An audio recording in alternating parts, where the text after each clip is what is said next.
All right, welcome. I've shared this around, so Hello. we're good. Yeah. So at the moment, Mibeador wasn't able to make it, so he'll probably join in later. Uh, Cool. We get some one-on-one time. yeah. I've been thinking about this topic for a while, because, okay, first of all, Sleep Mode, how long have you been playing fighting games for? Well, competitively, I've been playing them for like 13 years because I'm an 09er, so Oh, damn. about that long. Yeah, not me. I pretty much got in, I didn't really grow up with fighting games either, so I pretty much, when I started competitively, was when I started, and that was in 2019. So it's Right. kind of crazy, Yeah. right? And it's like it really, I mean, it gets repeated a lot now, but I think people are really starting to appreciate how good resources are for these old games, Mm-hmm. and they're just positively growing every day. Fuck, Mizumi actually got a wiki for Alien Challenge recently, just to show people how deep this rabbit hole goes. I mean, that's really I was actually thinking about that because yesterday on my stream, I did a bit of work helping to set up the new Mizumi wiki for JoJo's Bizarre Adventure All-Star Battle R. And Mhm. I don't even like that game. But Yeah. I think that, having like an information resource for these games, mechanical documentation and things, like I think that's important, right? And so it's good that people are learning to appreciate, not just how like good these resources are, but how important they are as well. And so that kind of drives people to, create and maintain them. Like I think that's really the big win as far as our resources go. Yeah, for sure. Because it's like if everyone kind of learns at their own pace, so any random person can discover the wiki and start learning their combos first, or learning, you know, uh, I don't know, learning punishes for stuff. Even if they're just playing Hmm. against their friends and they're kind of having trouble with this one situation, let's see what the wiki says about it. Yeah, totally. So yeah, this topic is pretty much, we're going to talk about inputs and just general difficulty in fighting games. And I think something I see a lot is kind of the idea of there's like a separation people have when they're getting into fighting games between the difficulty, like the physical input difficulty, and the mental game, and that's just kind of a false dichotomy to me, right? Hmm. Yeah, no, 100%. Like, I mean, there is kind of like a separation between them, but they're still like very interconnected concepts because, like, I mean, It's like on their people talk face, about them. on their Yeah, face like are two people. separate things, but Yeah, like people and people talk about the mental stack like all the time, right? And your ability to execute certain things at key moments, like that's also a part of the mental stack, right? yeah, for sure. And that's why there's so many different ways where it, being able to do an input consistently becomes part of the strategy. It's like, okay, well, what's my backup plan? And having Hmm. like a solid plan B or even plan C in any sort of interaction, in a punish situation, in, you've got clipped by something in neutral, or on your wake up, especially, you've got all sorts of different options Hmm. to kind of take into account. I guess we kind of have to start at the base level here, because uh, obviously the first Street Fighter had motion inputs, but that game Hmm. is not very fundamentally balanced at all. It's just, it's like, it is a relic of its time, but it's also interesting because it's very about the kind of world the characters are in, and the cinematic experience, so to speak, for for what is it, 1989 or something. It's pretty Yeah, impressive. something like that. Hmm. And I mean, this was still like Street Fighter, the first Street Fighter game, still like it came out to arcades in a period of time where the scrolling shoot 'em up was still the king of the arcades, right? I've heard a So lot that about meant that that. Yeah. So like a lot of the like a lot of the way that a lot of these arcade games were designed was they were designed to be these like compelling and challenging single player experiences that sort of ended up going through sort of distinct phases of development as far as like the players were concerned. So you've got like, you know, your initial phase of like where people are just pumping credits in. It's usually the most profitable um period for the game. You've got this then you like after the initial phase, you've got like the phase where people start to learn to one credit clear, and then you've got like the optimization phase after that where people are going for like high scores and stuff like that. And that was kind of how a lot of arcade games were designed by that point. And Street Fighter 1 is no exception because it's like the versus mode is just kind of it's like a bonus thing, right? It's literally just Ryu fighting Ken, who is also just Ryu, you know? Yeah, as like And a all and it's 1v1 like game, it's not spectacular. But going through like yeah. climbing up the ranks and fighting all these different people around the world is what makes it so iconic. Mm, And that's pretty much what you were talking about with the shmups is like the process of figuring it out and learning, okay, special moves are really fucking strong in this game. You can just down someone in like a single DP if you space it right. mm-hmm. Yeah, and I think that's what's important is the distinction between specials and normal moves. And I think Street Fighter 2 especially, I mean, obviously you have 8 characters now and you've diversified kits a lot. And that's kind of what's important in fighting games is having different characters with unique strengths and weaknesses for people to latch onto. Obviously we know that now. Yeah. Back then that completely changed the game where it wasn't just about an even playing field, but about like learning the ins and outs of all these different characters that you were going to fight. Yeah, absolutely. And I mean like that alone is what it's like that and the fact that that and the fact that Street Fighter 2 is basically built with people playing against each other in mind. Like that's what made Street Fighter 2 such a revolutionary game in the arcade space. Like Street Fighter 2 was the entire reason that Toa Plan put out Batsugun and then said, "Okay, yeah, we're going to bow out of this. Like we're not going to be able to survive Street Fighter 2." And conversely, that's why you have the development team at Taito who had previously made Gun Frontier and Metal Black. You know, Gun Frontier, Yep. especially being one of the most influential shoot 'em ups in the entire genre, and then just being like, "Yeah, I think we can do that." And then Dino Yeah. Rex happens. It's like So it's the illusion of free choice and like every yeah, path leads towards fighting games. It's no matter who you are, even if it doesn't catch on, I think that's an issue Konami had too, where they didn't really have a flagship fighting series, even though they owned like shooters, beat 'em ups, whatever you name it. mm, But if yeah, only Dragoon might caught on. yep. There was a post going around about that on Twitter. Dragoon Might's a pretty interesting looking game. It's too bad it's not on Fightcade. There's a lot of like more obscure boards like that. That one and whatever Mm. the Outfoxies are on are like my top two. Oh man, the Outfoxies? That would be so sick if that was on Fightcade. It's like Elevator action versus mode. it's hard to believe it's a real game, but you can play as a monkey in that, so it's an instant Yeah, classic. and you can pick up gun.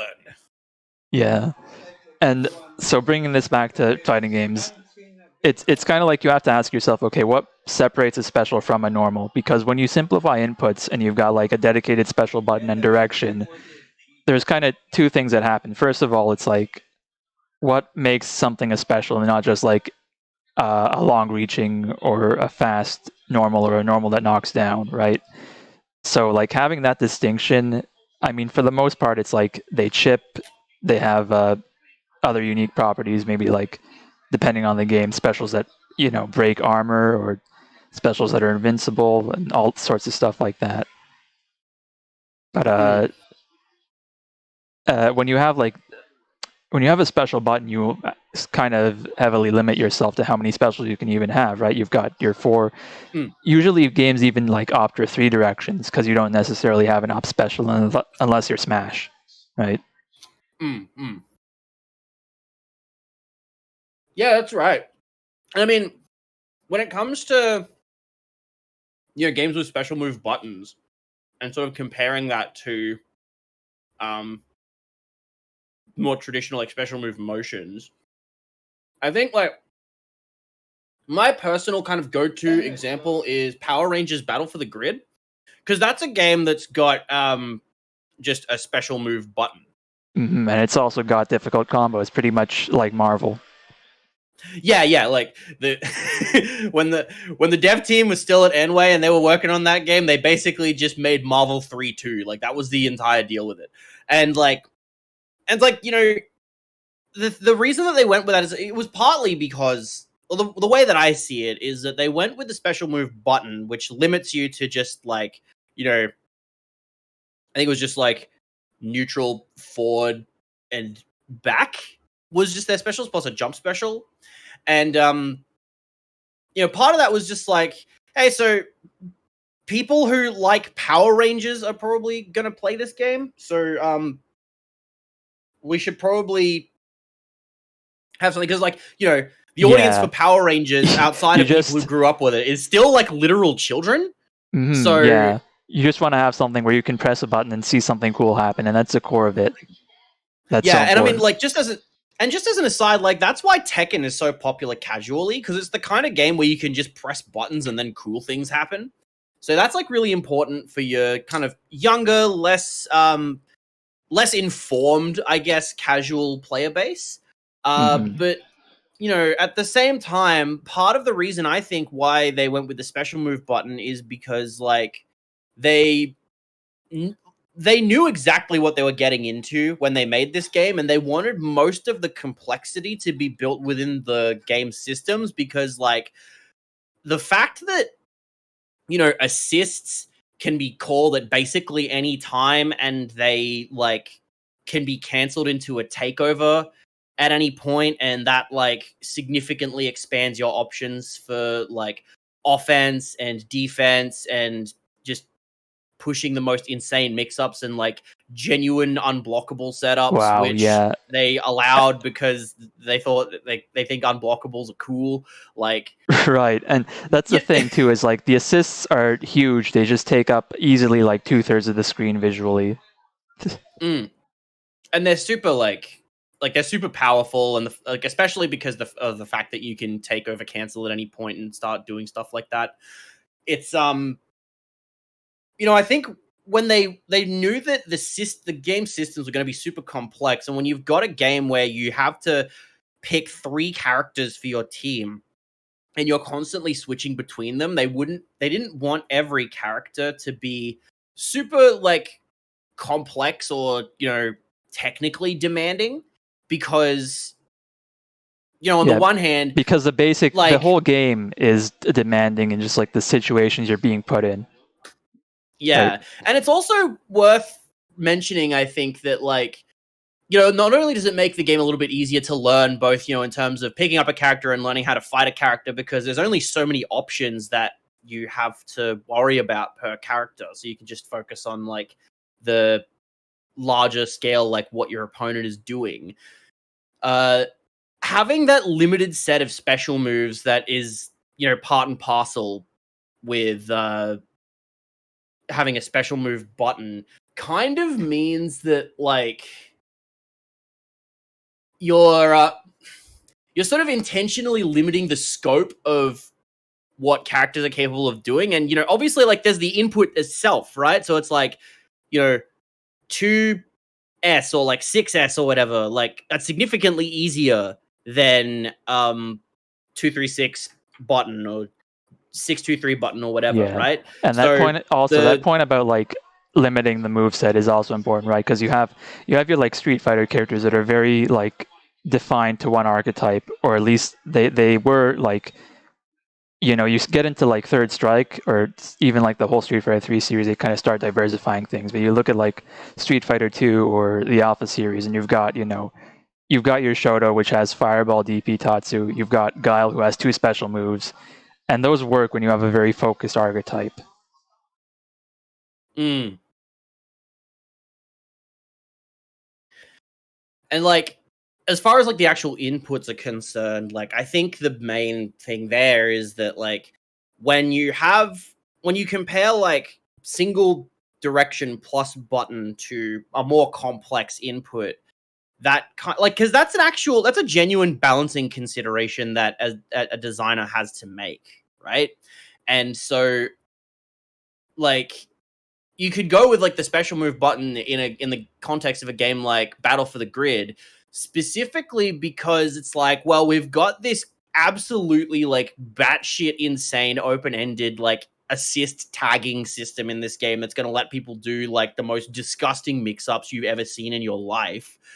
And so it's probably for the best that we have this special move input system that just by its nature limits the strength of these tools as well. Like like you know, like I would say something like a 4M DP or something is necessarily it has to by necessity I think be weaker in some respects than a 623 DP or something like that. Mm-hmm. But obviously, like the actual solution that Battle for the Grid took was that if you want to do a DP, you have to spend meter on it. That But makes like that's sense. also kind of it's also kind of within that particular design realm, right? Is that your inputs are like how you design your special move inputs are genuinely a balancing consideration. Right. That's big in like every context. One thing I recently watched Amerikame's like Darkstalkers for Dummies guide video. Really good stuff. Really funny, but also informative. But the main thing I noticed, I think, like in a part of the guard cancel explanation, was talking about how in like the first Darkstalkers or Vampire game, if you're going by those titles, the inputs weren't like standardized. Some characters had like 2-on-4 button for their guard cancel, so it was just very easy for them. I think that was true of Zabel and Victor, right? They had 2-on-4 plus button guard cancels, and they could just easily do that.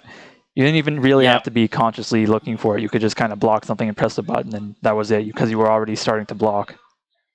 And they obviously made the move to change that so that everything is 623 plus a button. I don't know if that was actually true in Night Warriors, Darkstalkers Revenge, but that's definitely the case in Vampire Savior. Yeah. And it's also kind of like a game like Grand Blue Versus would make the easy input for DPs like 6 and whatever the special move button is, as opposed to 2 or 4 as is normally. Because like if you're pressing like one special or whatever, the game will interpret as 2, which if that's a DP, then you're basically just like blocking and then having a DP come out Yeah, when you're not in that's block the spot. funny thing, right? Like you take it back to Street Fighter 2 again. Sagat has to kind of do like it's kind of tricky for him to DP because he's so tall. So he has to do stuff like whiff or like Kara cancel a crouching normal into DP to actually properly anti-air with Tiger Uppercut, and that's cool. That like influences your decision making, like we were talking about.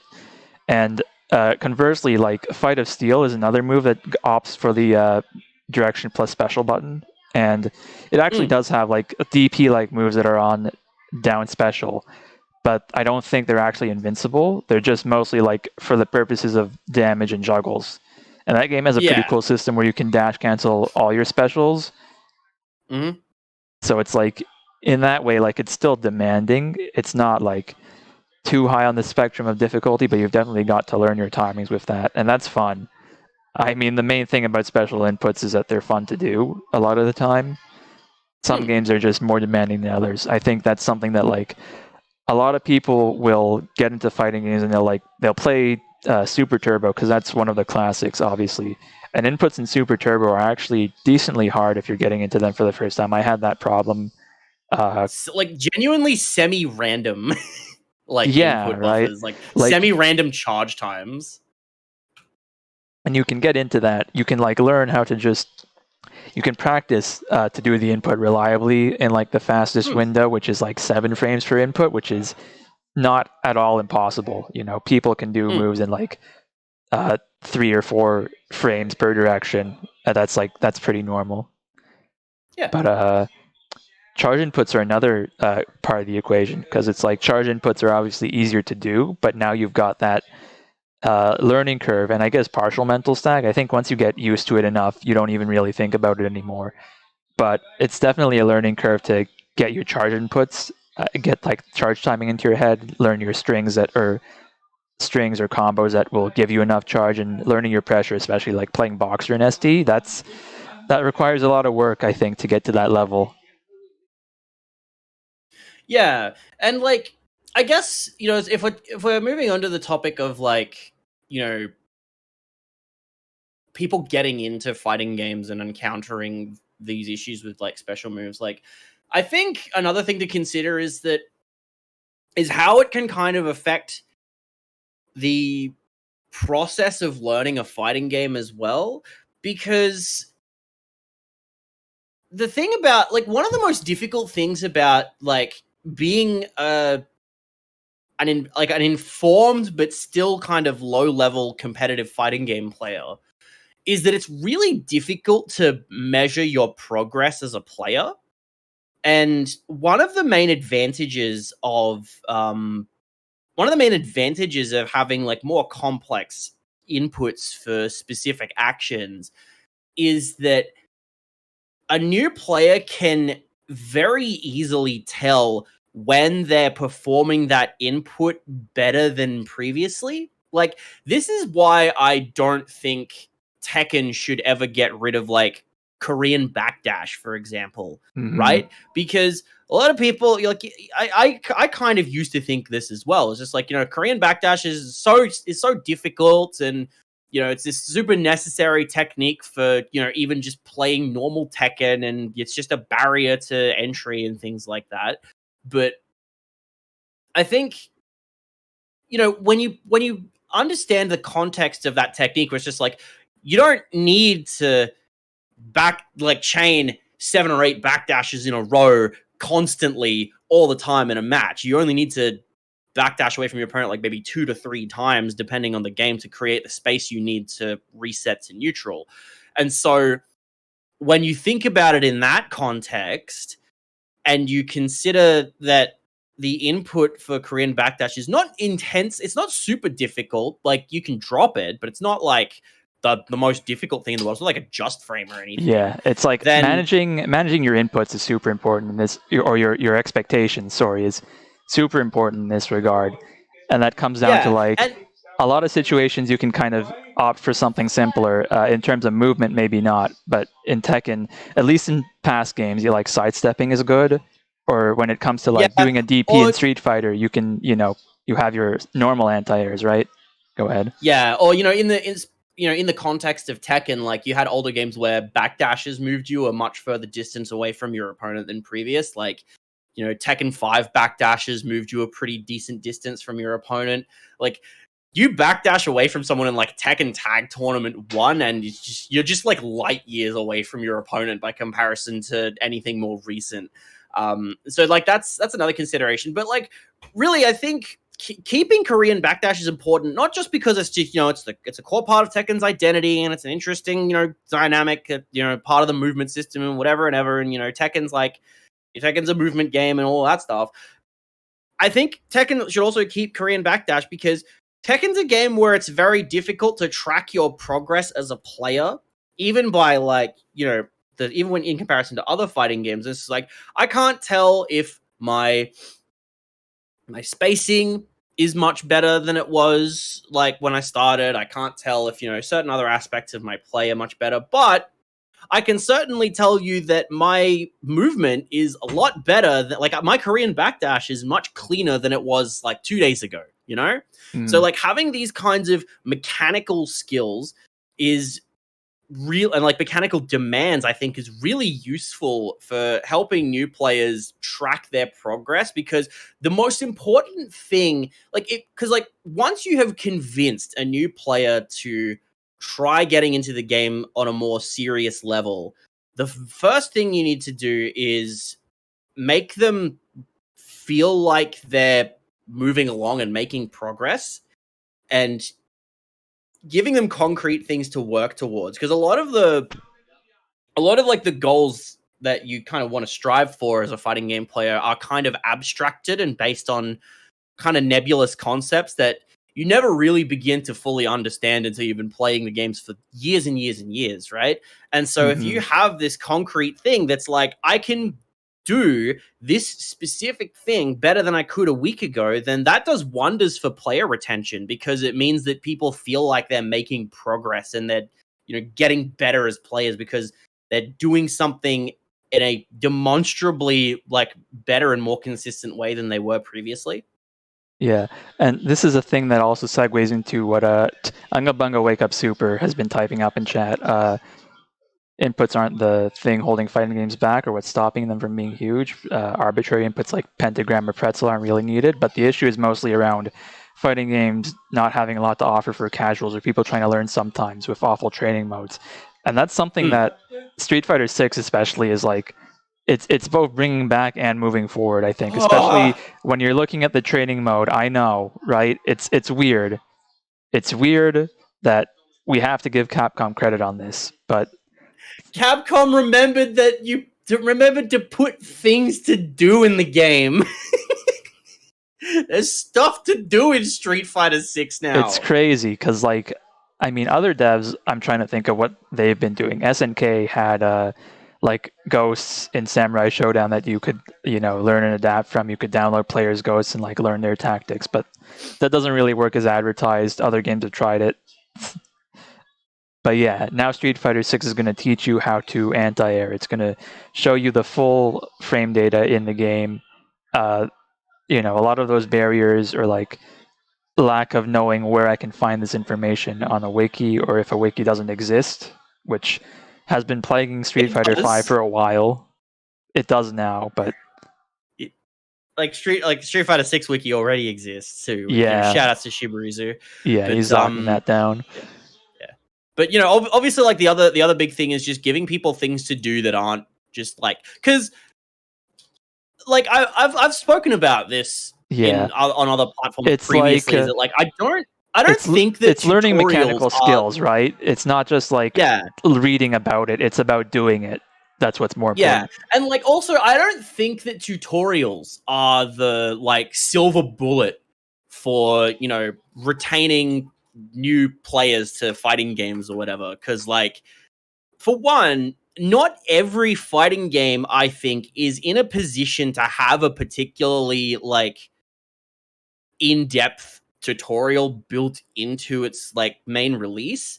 Because like people do, like, Virtua Fighter 4 Evolution had this awesome tutorial, and Under Night in Birth Exilate had this really awesome and in-depth tutorial that taught you everything. It even taught you these like option selects and stuff. And it's like, yeah, that's cool, right? But also think about the games that you just talked about, right? Like Virtua Fighter 4 Evolution, when it came out on PS2, it and the original Virtua Fighter 4 had been in arcades for like maybe 3 or 4 years by that point.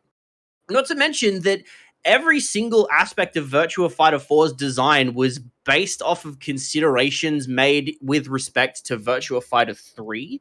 And so you've got all of this history that's informing the mechanics of this game, and the designers are cognizant of like what all of these things mean in the context of like they've seen the game develop as a competitive game, and Yeah. they now like by this point they understand how the game works, and they see what people are doing and how people are utilizing particular techniques and characters and all of this sort of stuff. And so they're like, okay, we can actually and like we've literally taken replay data off of the arcade cabinets, off of VFNet, and then we can put them onto the game disc. And so we have a strong enough understanding of the game ourselves that we can put in this tutorial. And it was the same deal with Under Night, is that, Under Night had been out for a few years by this point. We never even got a home release of Vanilla Unit because it was Kusoge.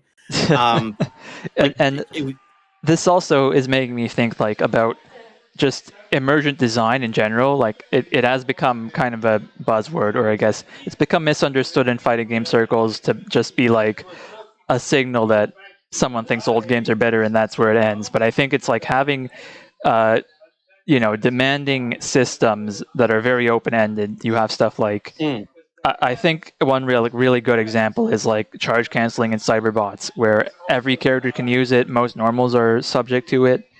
but there's a lot of different ways to use it in pressure. There's a lot of different combo routes, and people are still discovering new things about like how to reliably use charge cancel, how to guard cancel in that game.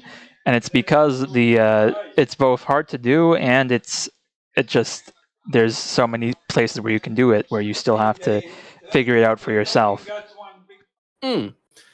Yeah, and so like obviously like on the one hand, tutorials aren't like, you know, not every game is in a position to have a tutorial. Like I think Street Fighter 6 is in a good place to have a pretty basic tutorial that teaches you sort of fundamental genre concepts, because Street Fighter 6, sorry, Street Fighter in general is a game that is made up entirely of fundamental genre concepts because it's fucking Street Fighter, right? So like having a tutorial about, like, you know, you can't go super in depth because all of the systems are brand spanking new. You can only tell people how the systems work and maybe what you intended their usage is. But like you're teaching people like anti-air and stuff like that. Like that's all, you know, that's all pretty good. And you know, it could be better than there can be some level of depth because the designers by this point have a pretty good understanding of fighting games in general and they understand what it is that they're making. But like, you know, having these in-depth tutorials is not the silver bullet, because even if your game is in a position to have a super in-depth tutorial, a tutorial's not going to make a new player give a shit.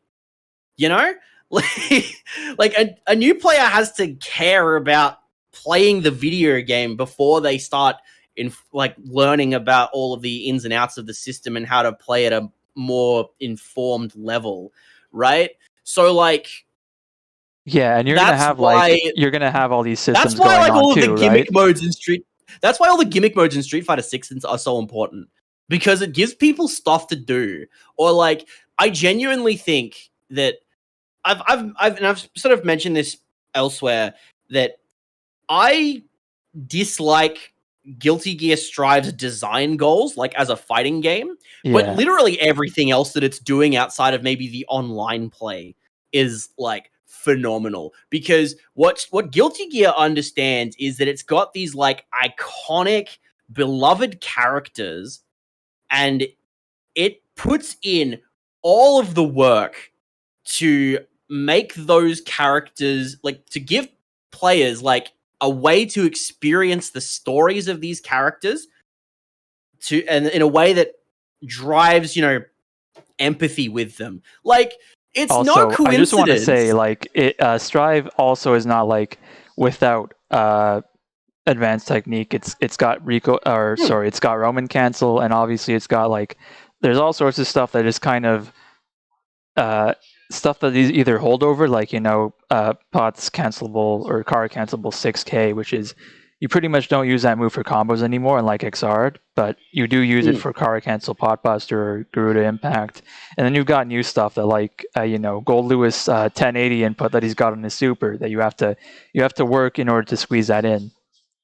Yeah, and and that's all there as well. But it's like it helps that like these character designs are genuinely quite compelling. Like I think Gold Lewis is a fucking awesome character design. Or you know what I was going to say just now is that it is not a coincidence that as soon as people started running through Bridget's arcade mode, we went into like an entire week of widespread gender euphoria on Twitter, right? It's Like that's crazy. not a coincidence. It's And like, you beautiful. know, that's it's awesome, by the way. Like, and that like literally that was the point where I was like, wait, okay, I actually have so much respect for Daisuke Ishiwatari. I refound that respect for him, you know, because like he's not like, again, don't agree with the design goals for the game, but like fucking everything else about just how the game is presenting itself to players and how it's making people care about the game. Like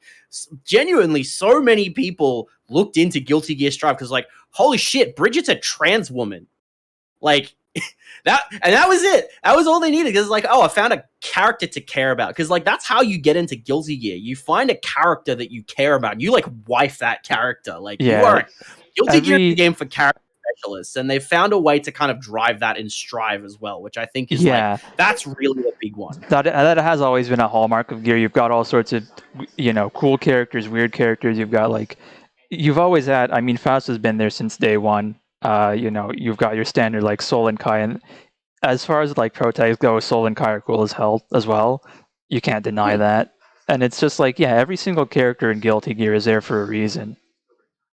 It doesn't feel like anyone's kind of, even if they like shuffle around who returns and stuff like that, it's always going to be like pretty much every one of the characters feels like they fit into the game in some way. Yeah, definitely. Also, I do want to like address a few things. First of all, thank you Ultra Yoshi for the raid. I don't Hey, have a lot of stuff I can say about Waku Waku 7 in this topic. It's like a relatively simple game that's got a lot of really interesting jank under the hood. But shout outs to crouch canceling. It's mhm, good.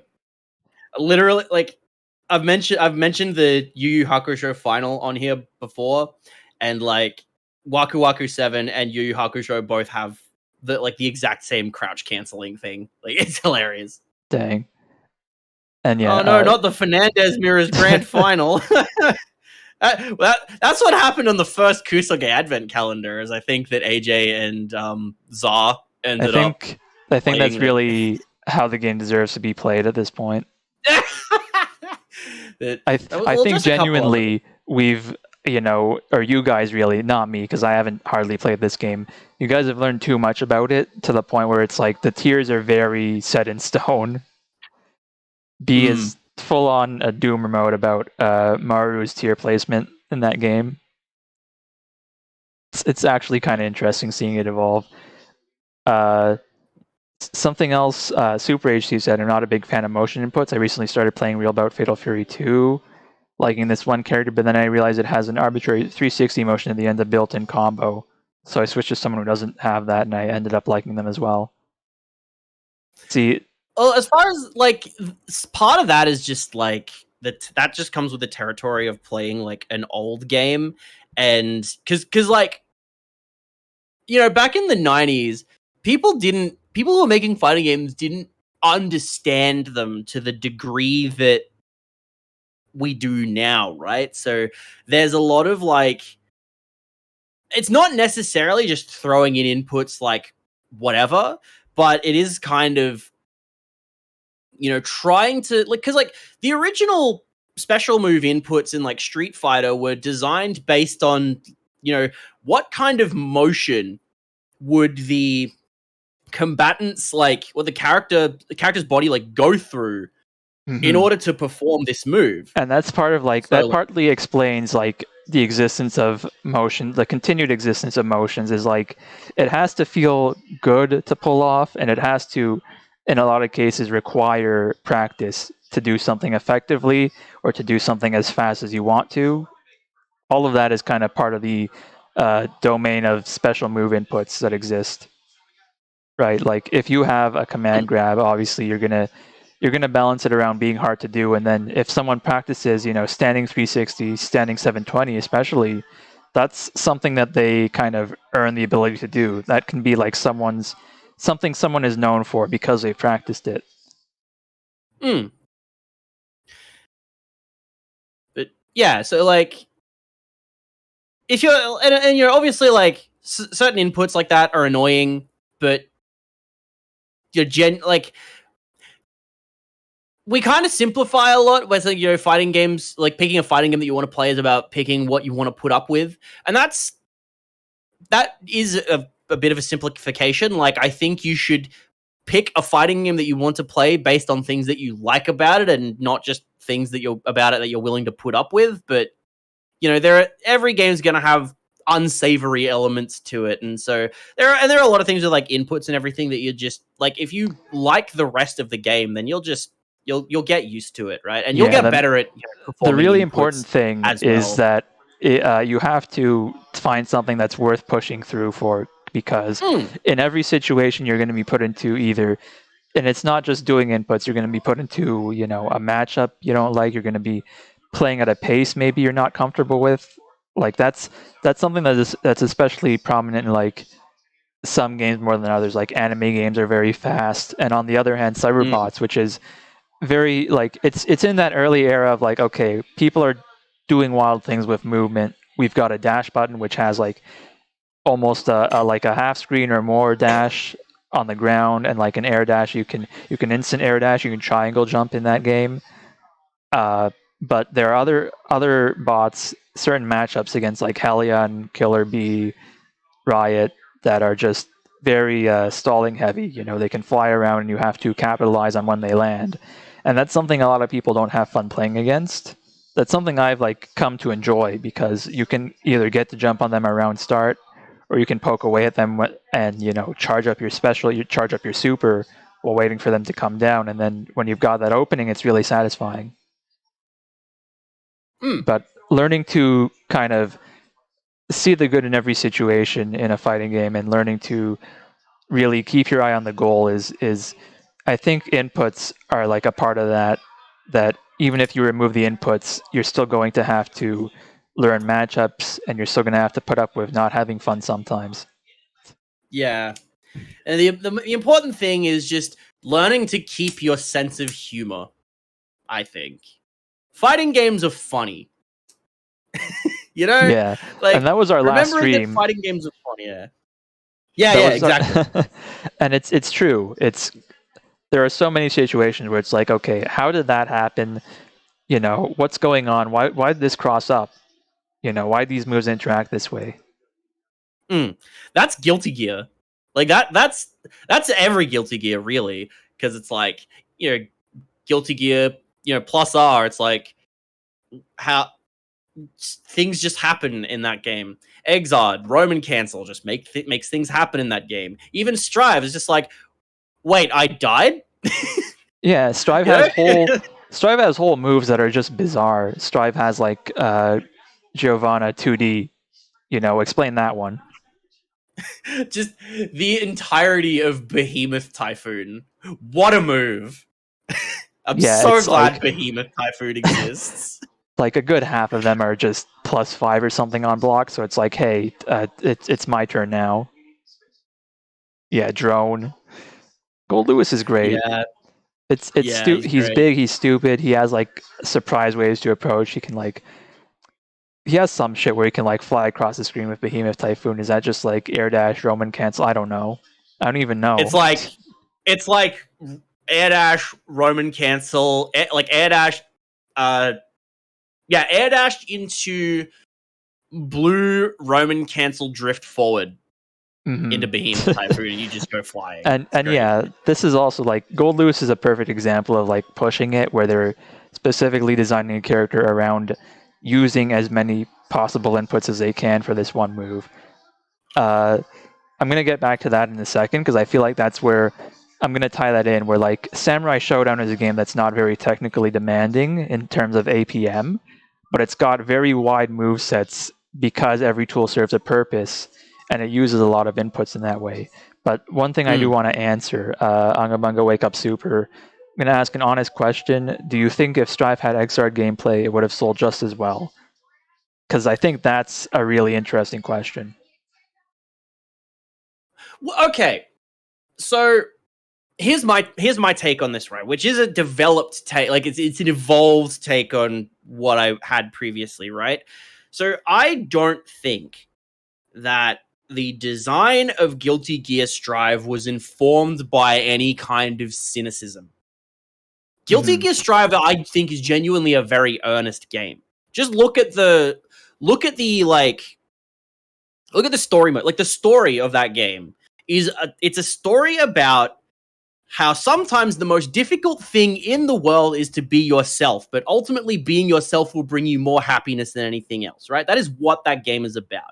And there is no way that that's not going to be reflected in the game itself to some degree or another. So like I think like because like you look at this game and you look at the way the characters are designed, like you look at the fact that it's like heartbreakingly gorgeous. It's Hmm. painfully beautiful. And it's like this game was made by people who genuinely do give a shit about it, right? So I think the design of the game wasn't informed by like, oh, we got to simplify the game so that new people can get into it or whatever. Like that was part of the consideration, but ultimately, I think what Guilty Gear Strive's like design goals amount to is what happens if we like try to recontextualize Guilty Gear it's based on asking the question, what is Guilty Gear? And I then think like coming up with, different answers to the questions that sort of come off of that, yeah, you can right? see like the big mechanics too, or Roman canceling was always in. I mean, when did it get introduced? Right, XX, right? Guilty Gear XX, yes. Yeah, so that was a big new mechanic then, and it felt like generally kind of understated. Like some characters will have eventually when you get to plus R, which is, I mean, look, I don't even know a lot about Guilty Gear as a series, but plus R sees so much play now because of that rollback update, and people understand that game so well. And some People characters, understand it better than they did back in 2012. yeah, for sure. And some characters, have FRCs, and some characters rely on that heavily. I'm very familiar with Cliff because I follow T5. Everyone probably knows who that is by now. And Yep. obviously, Cliff has some pretty good FRCs. He has FRC on a fucking Dragon Egg, whatever On like whatever that move is, 236S. Bellowing Roar, yeah. Yeah, and that's very important He's to got his it on both game. of them. It's hilarious. But for other I, characters, but it's kind of like not something they use all the time. Maybe it's like something they use in niche combo routes or just as an emergency. I use something unsafe on a read and I got to make myself safe now, right? But yeah, Strive changed that up and it really revolves around it, and that's also reflected in like the meter just being like, okay, use it in big like 50% increments, right? yeah, definitely. And I guess as far as like, would it have been much like would Guilty Gear Strive be as big as it is if it didn't if it played more like Exod? And I Yeah, think it's difficult to really say, but I do genuinely think that a large part of Guilty Gear Strive's success, like, financial, like in terms of sales numbers and stuff, comes from just the marketing. This is the first time that, they've really tried to advertise and push a Guilty Gear game, right? And like in some ways, it's really because it's the first time that they've been in a position to do so. Um, because like I think someone in the chat mentioned that, like, Dragon Ball yeah, Fighters really put Arc System Works on the map for people outside of, like, for the fighting game community, right? So people know, like, Arc System Works is a household name now, and now like Guilty Gear Strive is now they're now in a position to actually kind of advertise Guilty Gear Strive to people. Like, I would go into my game store and see it's like, yo, put in your pre-order for Guilty Gear Strive now, and like that's unheard of.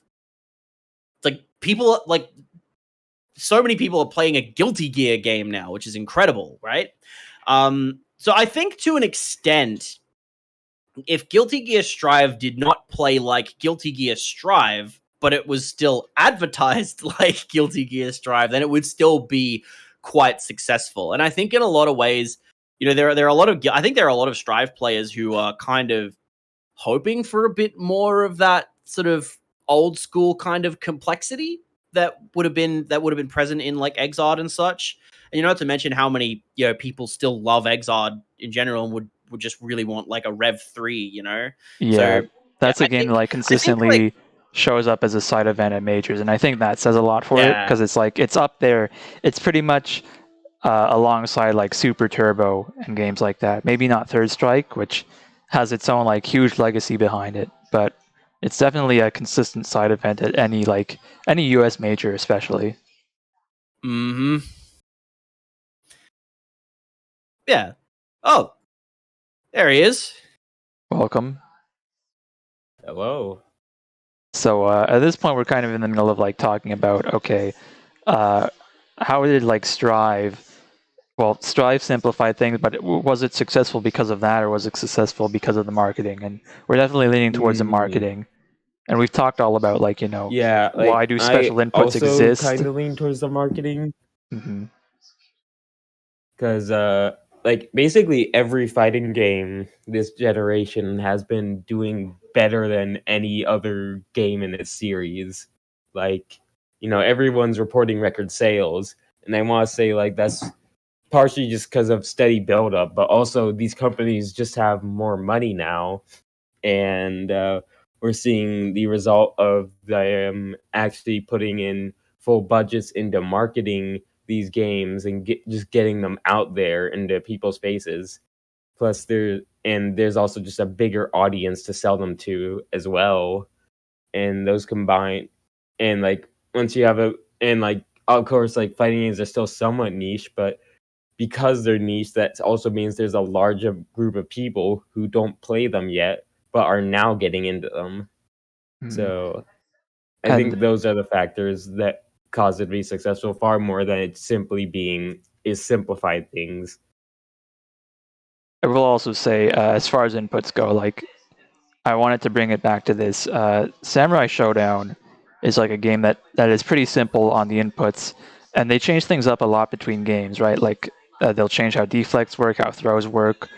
It took until Sam Show 4 to add recoil canceling, which has become like a series-defining mechanic now in terms of mind games. But the Mhm. main thing is like inputs in that game are very lenient, even though you're still doing quarter circles and DPs and stuff. The buffers Yeah. always felt pretty wide on like how long they hold on to your inputs. So Mm, they're not very intense in like actions per minute kind of deal. But yeah. on the other hand, having all these motions and having like the separate, having your 3 slashes and 1 kick, which has been the standard since like Sam Show 3, has like allowed characters to have much more diverse kits.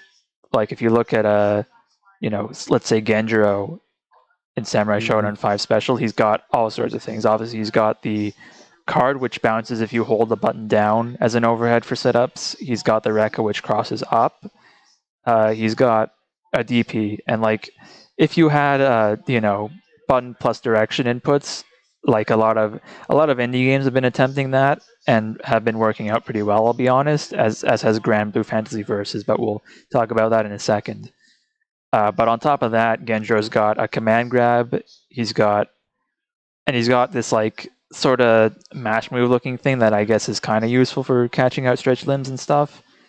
So that's like 5 Yeah. specials off the bat, and that's something that you kind of can't do if you've got just button plus special plus direction Mhm. rather.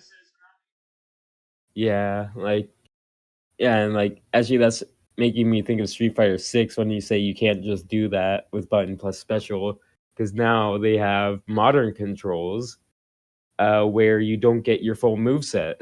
Yeah, people Uh, were like talking about how what implications does modern controls have for like walk forward sonic boom or one button SPD.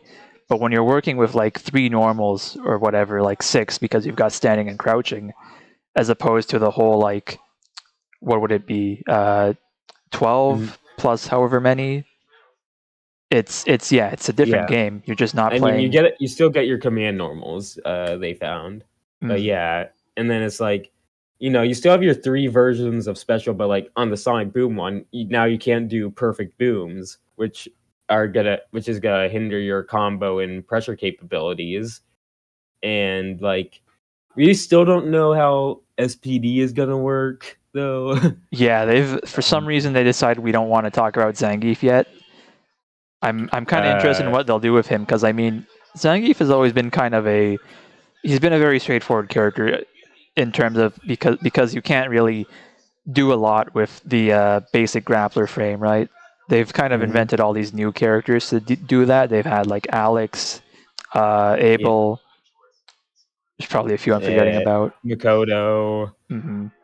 Um, I guess there's Hakan, if you want to, if you want to take that into account. Hugo, although Hugo is nah, Yeah, Hugo Hugo has is pretty some straightforward, except yeah, like he's actually got he's got a dedicated anti-air, much like T-Hawk. He's got a clap, which changes up like his pressure and combos a lot compared to someone like Geef, who just kind of does you know crouching light kick, lariat, and that's pretty much it. yeah. But I do though think Street Fighter 4 had a pretty interesting Geef, although he still was in the framework of the main body grappler.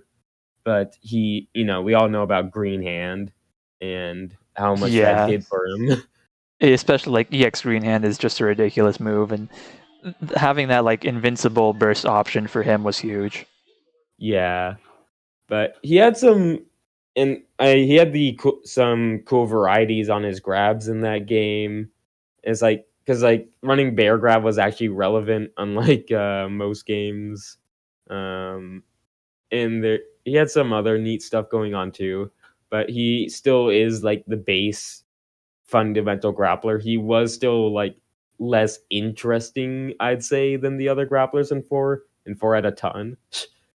Mm. Um, I'd rather go Hugo than uh, even if he's worse. Like, I mean, this is getting off topic now, I guess. But like, Yeah, like it's like it's good to have kind of that's what motions do is they allow you to yeah, have more specials and like make them meaningfully different to use, and that's mhm, important in like establishing compelling characters. And I mean, you yeah, can do the same. It's not that you can't do that with like a simpler input system, but it does feel a lot harder to kind of weigh the difference between, let's say, a hybrid grappler who has easier command grab inputs. That doesn't really exist if you have simple inputs, right? Oh, actually, have either of you played Murphite? No. Yeah, The dev. I played Oh, Murphy. okay. I haven't, Oh, but awesome, awesome. uh, the dev actually like said on Twitter, "Oh, you're gonna drag our game." And I mean, look, I am open to talking about it. I don't play enough indie fighters. I think the fact that Mhm, indie fighters are still choosing to do motion inputs says a lot about like its viability and just the good feeling about actually doing inputs, right? Because I think yeah, when you look at indie fighters, people are not like married to concepts the way a lot of the mainstream fighters are. People will try yep. out all sorts of things. You've got like, uh, but as far as Murphite goes, yeah, you've got like you have both like inputs and like simple direction button stuff, right? But Yeah. there's a difference, right? So to fundamentally the difference is if you do your motion, you get extra meter, and if you do the simple input, you don't get that extra meter. And this doesn't immediately, like, maybe if you're just like hearing it out of context of how the game's balanced, you might think, oh, that's not that crazy. But it is very important because meter gives you access to one bar. You have 3 bars, and if you're doing motion specials, you're building those bars really quick. You can spend basically you can spend 1 bar on a dash cancel which will reset your combo scaling to a degree and lets you get nice extensions and gives you access to supers which range from high damage command throws su- to combo extension supers. So it does actually make a difference there.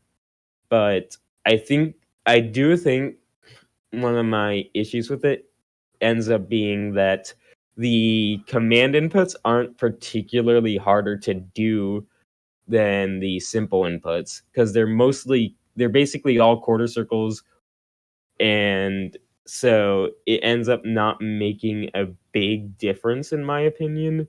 So you're basically always playing with you're almost always using your command inputs outside of like reaction anti-airs, Yeah, it's and always that's hard to about it. like account for that as people who now play fighting games regularly. Like, how much of a difference does that make to people who aren't familiar with fighting games and are getting into it? I actually don't know Mhm. how many people have like tried Murphite who aren't normally into fighters. I Mm. guess that's a question for Matrified himself. Yeah. And but there is an exception to that rule. Actually, the charge characters, their uncharged versions of their specials are significantly worse. Yeah, So the Guile character, um, his uncharged fireball is kind of garbage. And then his charged fireball is like one of the best in the game, of course. See, charge is an Um, interesting limitation here because it's like the ability to, and yeah, like that being a charge character changes up how you approach, like, say, the fireball game entirely, because you've got to have charge mhm. to play that. So having a non-charge projectile is good. You can like suddenly stop their projectile and like approach over it, and that changes up your game Yeah, significantly. but um, although I do like I play this character. Mhm. Yeah, like I do play this character, so I actually know pretty in depth how it works out. It does end up working out that you do use the charge fireball most of the time, simply because you can't you can't do much with the uncharged fireball Yeah, like you don't compared get to the frame charged advantage or fireball. whatever. You don't get frame advantage, especially in combos, and you lose fireball wars. You normally win, so it's just not worth it. And the flash kick too, like the uncharged flash kick is tiny, or it's not tiny. It's just it has no horizontal movement, so it ends up getting just so it will whiff a lot, while the charged one is humongous, goes really far out, and can lead to juggles if it hits high enough. So yeah, it's I do think that's actually a good, nice balance because you can just use the uncharged flash kick in a pinch when you just need to like get an anti-air out. But like but the opponent can play around it pretty well, and then if you do anticipate the jump properly, then you get high reward. So yeah, Mm. Anything to say sleep mode? Because I know you've been kind of hanging out. Yo. hey, sleep mode. All right. Maybe he went sleep mode for real. Damn. All right. So, Oh, what else? I guess. Oh, there he is. no, I just wanted to give you some space because you spent like half of the thing like not being here. So Yeah, That's also entirely that's fair. I was fair. just like, but yeah. I guess the only other thing we've really got left to talk about, besides giving more examples of like, because I can talk a lot about. I actually have one thing in mind. Obviously, my profile Hmm. picture, Gyra. Gyra in Oh 5 yeah. Special has this big defining thing. First of all, if you're not familiar with Sam Show, jumps in that game are actually instant. There's no pre-jump. Hmm. So when you have command grab motions for the actual grapplers, you've got two of them. Kusarigeta, which is 6-4-2-8. So you've got to buffer that out of stuff. I think it's technically possible No, to. you can do it grounded pretty easily. Okay, well you Um, play on hitbox, so don't push it. But uh, no, that's cheat box. Let's that's go. that's totally legit because yeah, you can end it by doing 8C at the same time, which is not yeah. it's not impossible at all. Well, what you do, you just plink the C into 8 so that he car cancels into the grab. Oh, true. I guess I forgot that like that's technically negative edge, I guess, because you Yeah. can cancel the startup of pretty much any normal in that game as well. That's actually part of Mhm, how mhm. Gyra uses his. But the main thing about Gyra's is the input is 486. And that introduces a few caveats. Obviously, you can't use that. You can't do that without jumping unless you're doing something else. So that includes like doing, let's say, you know, first of all, it's 486 AB. That's heavy slash. The two button inputs in Sam Show and like a lot of older games are pretty strict on their own right. People are usually cool if you're using macros, at least in 5 Special, because they're also an option on the official port that had rollback. But to get back on topic, you do 486 AB. You can obviously start a normal and quickly cancel that. You can do it out of your universal movement option, so your duck, hop, roll with the D button. You can also buffer it out of the run stop. So when you start your dash and when you stop it, you actually have a little bit of inactionable recovery where you can buffer the motion safely without starting a jump. And on top of that, there's also when you start the input, when you do 4-8, you actually have a gap. You can wait up to 50 frames before you press 6 AB.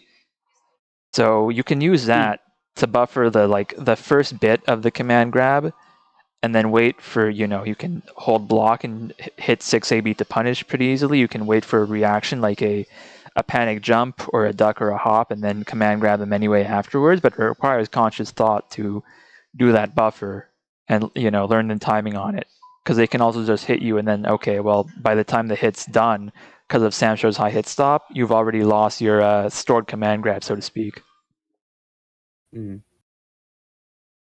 And that whole thing Yeah, is like it's super interesting, and you just don't have that. You can't do that without special motions. in my opinion. Yeah. It like the special move motions do like it's literally because they're so like because they demand more like in terms of strict number of like discrete actions that need to be made. There becomes a much larger possibility space for strategic uses of them. Mhm. Like you see stuff like that all the time, even like real basic things like like what you described, like hiding hiding the motions for certain moves within other actions and all sorts of stuff like that. Like that just opens up a lot of like really fun tactical opportunities for specific moves and techniques associated with them. Like it's just like it's cool. There becomes a much wider space of things that you can do with them. Mm-hmm. And that goes for And I like think that goes for all sorts of things too. It goes for hiding mash moves, which is in some games it's really important. I think Dan Kuga is a good example where you have mash anti-airs, which you want to hide behind, like crouching medium kick or whatever, and then confirm that they've jumped, and then finish the mash move, right? Yeah, or like there's a similar thing with like Ash in KOF 15 where so he's got the custom combo super, which is input by pressing CABC, and in fact there's two specific things that you can do with that in two different games. So in KOF 15, what you can do is you can press CAB within like like the buffer window of something else, and then if you confirm that your opponent's jumped, you just press C and you anti-air them with the explosion from the activation, and then you start your combo. But there's also another thing that you can do where in KOF 11 the buffer window for those particular types of moves is really, really long. So what you can do is you can what is it? Oh no, sorry, no, it's not CABC, it's ABCD. I forgot about that. So CABC is the activate super that Shen Wu has, but so it's like ABCD. So what you can do in KOF 11 is you can use like run up activate as a combo extender in certain situations, specifically after like quick shifts. And so the way that you do that is you do like a move that maintains a juggle state. You buffer ABC and then hold down those buttons, and then you have a small amount of time where you can run up and then press D and you'll still get the super. And so you extend it that way. You're kind of like hiding the activation within the run itself. It's really cool. Like there's lots of things to do with that. And it's like I think because I don't know how close we are to wrapping up the discussion, because you said we were kind of exhausting all of our topics. But I guess if I'm gonna leave like one, like the way that I describe it is just like there's no right or wrong way to do special moves in terms of like motions versus single buttons or whatever. It's just the important thing is understanding the implications of what kind of system you're going with is.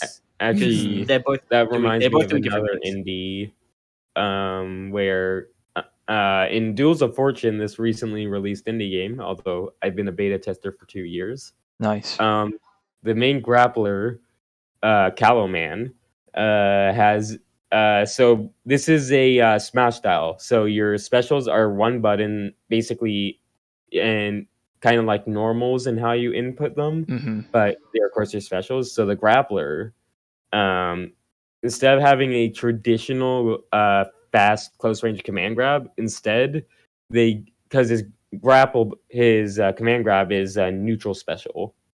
What they did is it has extra startup. But it goes extra far. So what ends up happening is, like, of course, there's no like shenanigans in how you input it, but because it's slower, it's possible you can't really react to it, although it's theoretically possible. But it's a lot easier to deal with than a traditional grab that would. You're just like more likely to deal with it naturally in like panic situations, right? Yeah, like he can't really use it as in like a barre or defensive option. It's like purely a pressure option. Honestly, But even like making it a neutral special is clever because it's like, yeah, you can't block while do it. You have to stop holding forward to do it. That in and itself then is pretty important. you can't OS it with block. Yeah, like even it not being instant, of course, means you can't OS it with block. But still, like yeah. Although it Y- also leads to a combo on hit. So Yeah, it's cool. But yeah. the main thing, we actually haven't talked too much about the last bullet point I made, which is like potential for error creating hype moments. But I think that is an important footnote to make, right? One example I actually realized was like I saw people talking about like fighting games in a Discord and like talking about how Akatsuki Blitzkampf, which is a game that Mibeador has a lot of experience with, obviously has a button to parry, but it's more of a counter, like a Samsho deflect, where you've You got use it on startup and projectiles the recovery, same right? way. Yeah, but using projectiles the same way you'd use a third strike parry, but the way but functionally against physical attacks as a counter. Yeah, and that design is on purpose. If you had like a button parry and third strike, it would be pitifully easy to parry a lot of supers, and it would also like you wouldn't be taking any risk in doing so, which is the main thing. So it's like Evo Moment 37 was a hype thing at the time because people weren't doing that reliably, and it was also just it was hard to get that first parry. You can't really just react to the super flash, right? No, Mm. you have to preempt it. Yeah. And Yeah, in that like moment, like specifically. the pressure and the possibility to drop it is what makes that moment so important, even though nowadays everyone's doing it like as a rite of passage now because we know. Well, I mean, like doing it in matches, like like what makes that moment so impressive is not just the fact that Daigo was able to do it at all and just mount one of like the comeback that reinvigorated the fighting game community, but also because you can't parry it on reaction just to the super flash. What makes it so impressive is that Daigo parried in response to watching Justin crouch twice See, because that's that's a necessary part of the input for Chun Super 2. We've come full circle. Yeah. right. That's a thing I was thinking about. I was actually thinking before this stream about like bringing up how in Super Turbo people will always like if you're playing Shotos, especially Ryu, you will feint the motion and you will just like you'll just crouch, walk forward. You won't actually do the quarter circle, and you'll press like Mhm. punch, or you'll do a quarter circle and then you'll press kick, just to like bait a reaction out because you're obviously doing the motion for the fireball, or at least it appears you are, right? Although And then there's like that's such a fundamental practice of Shotos, of Ryu, and it's something that you can't do with a charged character. That's a deliberate thing. I don't know if that was like something they thought about while designing it, but it's something that becomes obvious when you look at how the motion works. yeah. Although Chun just walks forward at you with super and neutral, and you can't do anything about Yeah, it. sometimes shit happens.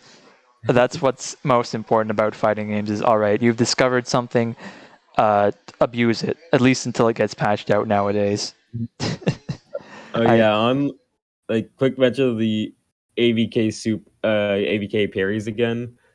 Uh I do want to say like it's so funny whenever you see like a clip of like AVK moment 37 pop up because it's almost always one of the easiest parries in the game, and then they still screw it up by parrying one too many times because Yeah, it's just that easy.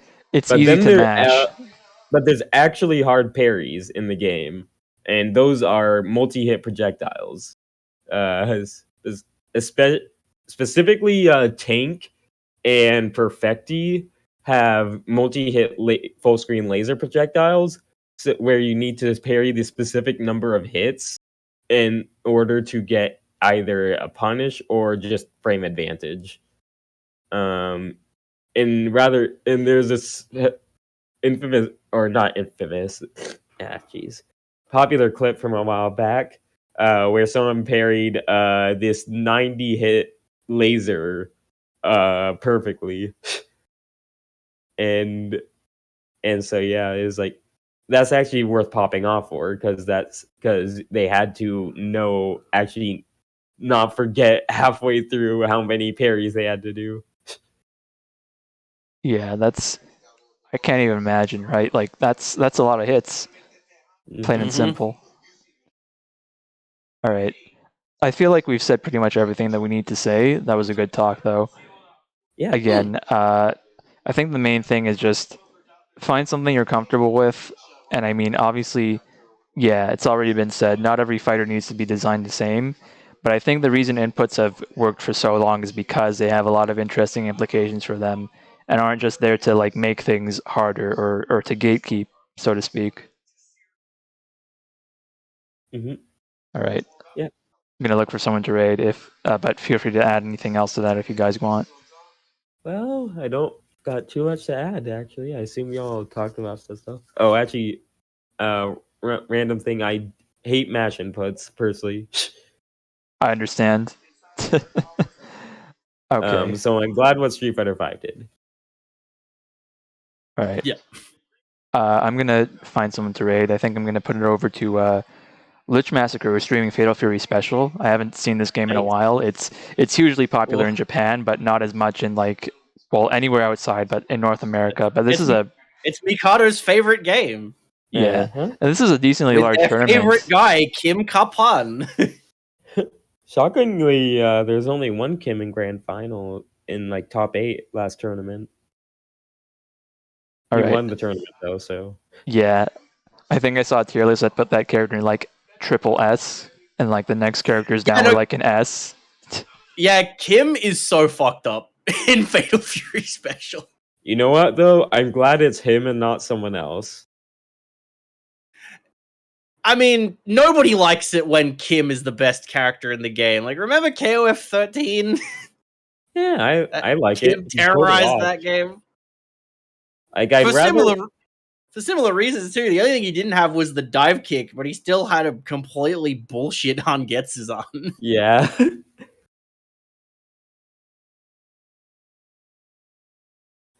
All right. See you guys later. So All right, long. see you guys.